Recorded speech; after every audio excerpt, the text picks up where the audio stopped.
Good evening. This show is going to be about the English, where they came from, how they got where they are, and the way they are, more or less. This will be an overview of the political history and the geographical history of the English during the Old English period.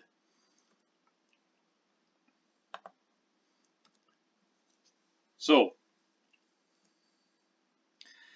before they got to what's now known as England, that area was known as Britannia. At least that's what it was known to the Romans. And Roman Britain was a very civilized place. The Romans got as far north there as the Clyde with Antoninus Pius's wall. That was the greatest extent of the Roman Empire right before the plagues under Marcus Aurelius, the philosopher king. And then retreated back to the area of Hadrian's wall there. All that orange area is covered in Roman roads, and you can still go visit them if you want. And you can see that there were cities all over the place. The native inhabitants of this area were the British, and they were Celtic-speaking peoples, the linguistic, cultural, and in fact genetic ancestors of the Welsh, the Cornish, the Scots, and the Irish. Also, possibly the Bretons, who live on the northwest coast of France. They may have arrived there as refugees after the Angles and the Saxons invaded shortly after the fall of the Roman Empire. In the year AD 410, Goths invaded Rome, and those are our friends, the Visigoths, who gave us that lovely biblical translation. They invaded Rome, sacked Rome. At 410 is when the Romanized inhabitants of Britain wrote down to the capital and said, please send us some troops. And the capital wrote back and said, sorry, you're on your own. Parts of the Roman Empire in the West tottered along for a few more decades after this, but by 496 they were completely gone. And by then, really, they'd been replaced by petty kingdoms of various kinds. Things fell apart pretty quickly in Roman Britain, and you get an account of that, albeit a very biased account from Bede, who points out that there was a lot of infighting among the Celtic Britons who were left at the end of the Roman Empire, and that into those tensions, the English, the Angles and the Saxons, may have come as mercenaries at first. We don't know, but they're certainly on the scene by the 450s. And here we have the famous maps of that. The Jutes are supposed to have come at the same time, and we don't really know very much about them. There was some group associated with these folks. They probably came from Jutland, which is the west coast of Denmark. And this happened in the context of a general migration of Germanic peoples all over Europe. By the 600s, the eastern part of the British Isles had been very thoroughly subjugated by Anglo and Saxon speaking peoples, by the English, to say it in shorthand.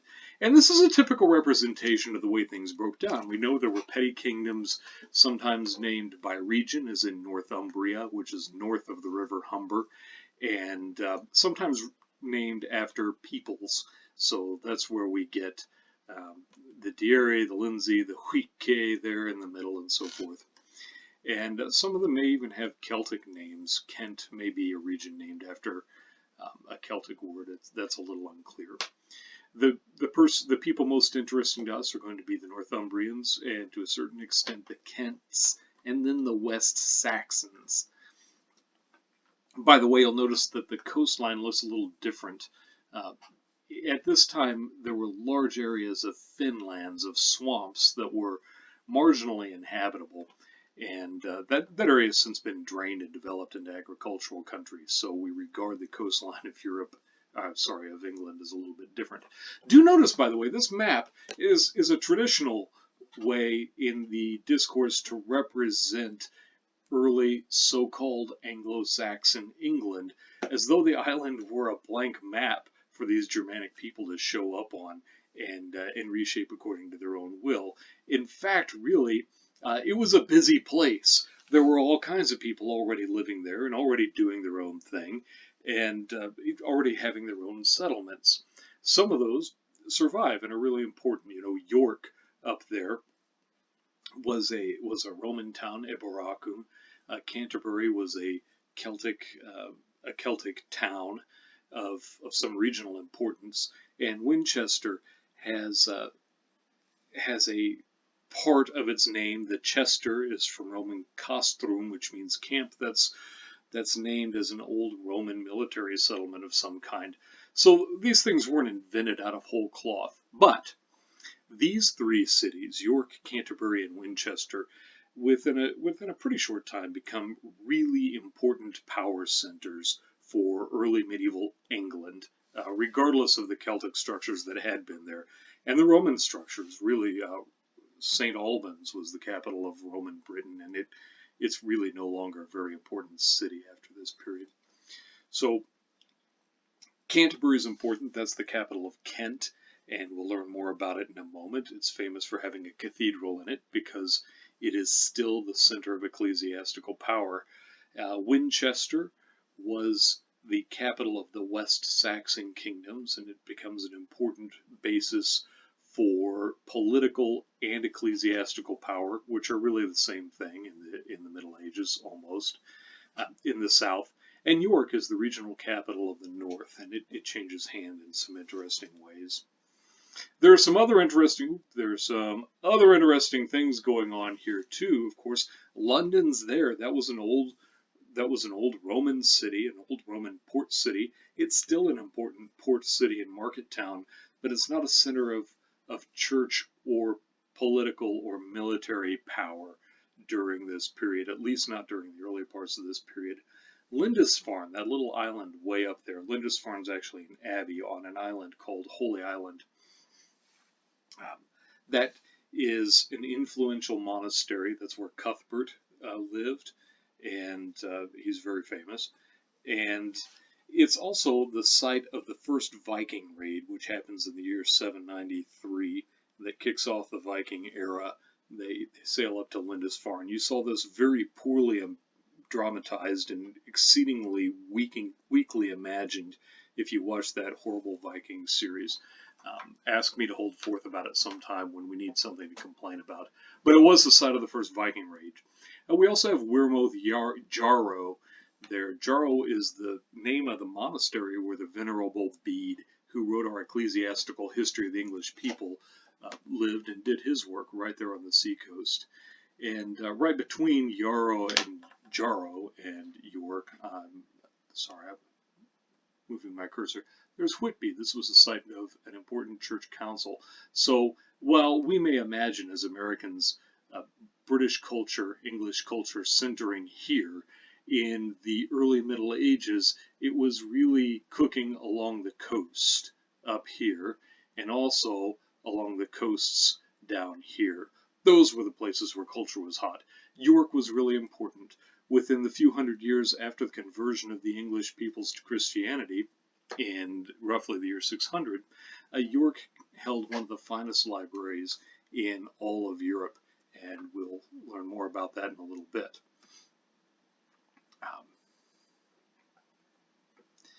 To return to this map, I want to underscore why there's a big star on Canterbury.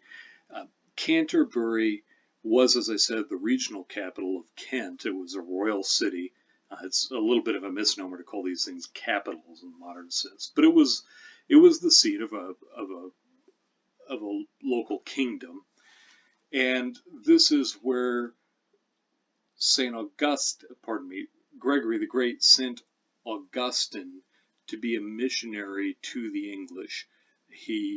King Ethelbert had married a Merovingian, French hadn't been invented yet, a Merovingian princess named Bertha, and she was a Christian, and she thought she ought to convert her husband, and she did, and this is where Gregory sent his mission to. This became ground zero, one of the two ground zeros for the conversion of the English people. At least from Bede's point of view, this is where it happened. The Roman mission came straight from the Pope to Canterbury and began evangelizing the English people and bringing them into the fold of Roman Christianity. And indeed, that's still the center of Anglican Christianity in England.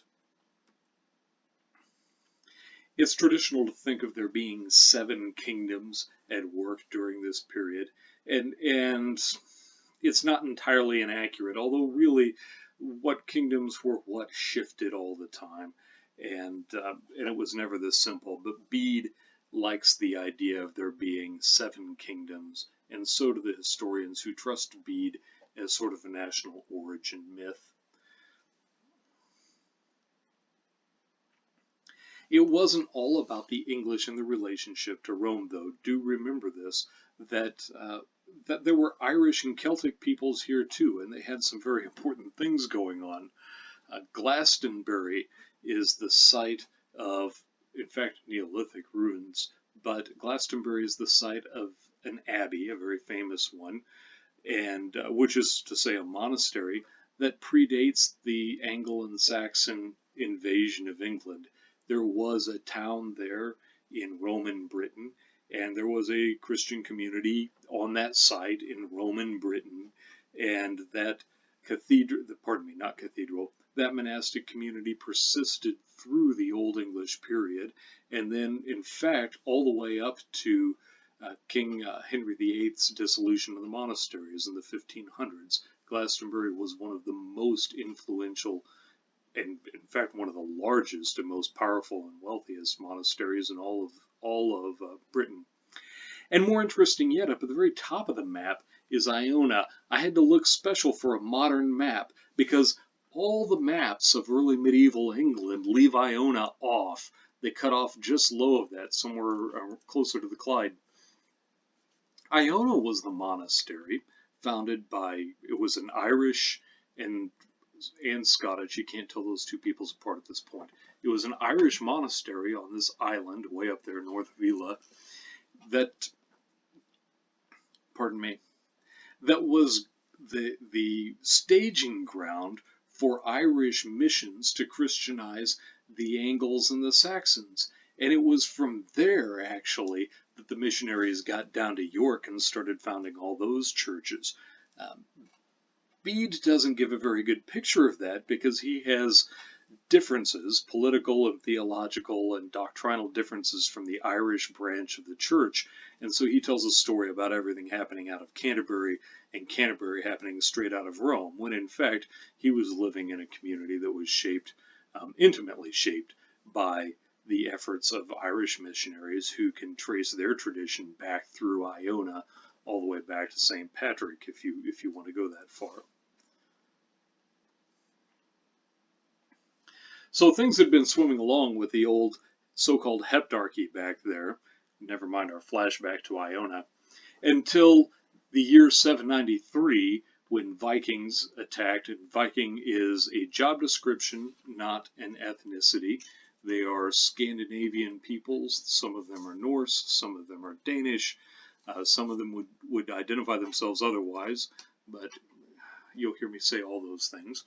Vikings attacked at Lindisfarne, and after the initial waves of raiding parties, we had Viking conquests, or so-called Danish conquests, that eventually covered the entire island, or most of the island, except for Wales and Scotland, and till it was King Alfred the Great who managed to fight back hard enough to draw a line against the Danes and leave a Danish kingdom, which the English called the Danelaw, centered on York, and what counts as England, Wessex and its dependencies. The capital of Wessex was at Winchester, and this is when that city of Winchester really becomes very important in English history.